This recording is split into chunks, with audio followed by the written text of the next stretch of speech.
Math rambles with candy. I'm sorry, Christo, you have been replaced. Alright, let's get started.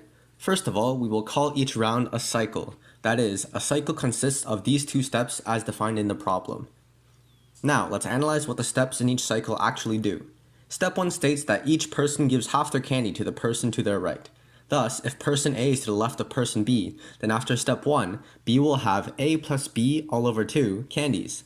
Hey, this looks familiar. Yes, indeed, this is an average of A and B's candies. Therefore, after step 1, each person in the circle simply has an average of 2 previous values. Now, we analyze step 2. Step 2 is much simpler in that each person is essentially rounded up to the nearest even number. Combining steps 1 and 2, we arrive at this amazing statement. After one cycle, everyone simply has an average of 2 values rounded up to the nearest even integer. We will call this the rounded average. Now, let's define some important people before we get to the proof. Let the person with the most candy in each cycle be the candy king. Also, let the person with the least candy in each cycle be the candy peasant. Now it is big brain time. Since the rounded average of 2 values cannot exceed the maximum value, no one in the next cycle can be richer than the richest person in the current cycle.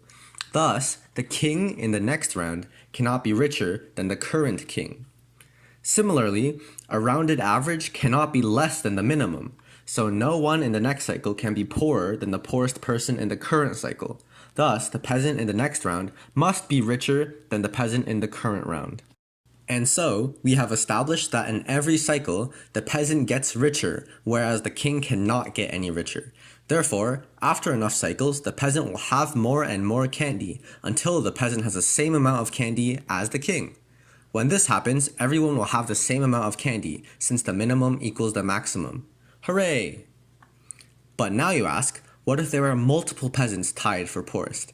If 2 peasants are adjacent, there will still be a peasant with the same amount of candy in the next round. This interferes with our proof. However, in this case, the number of peasants will decrease every round. Thus, eventually there will only be 1 peasant left, and thus the next round's peasant will be richer as stated before. QED, which for you non-math nerds stands for Quick Eat the Candy. Thank you for listening.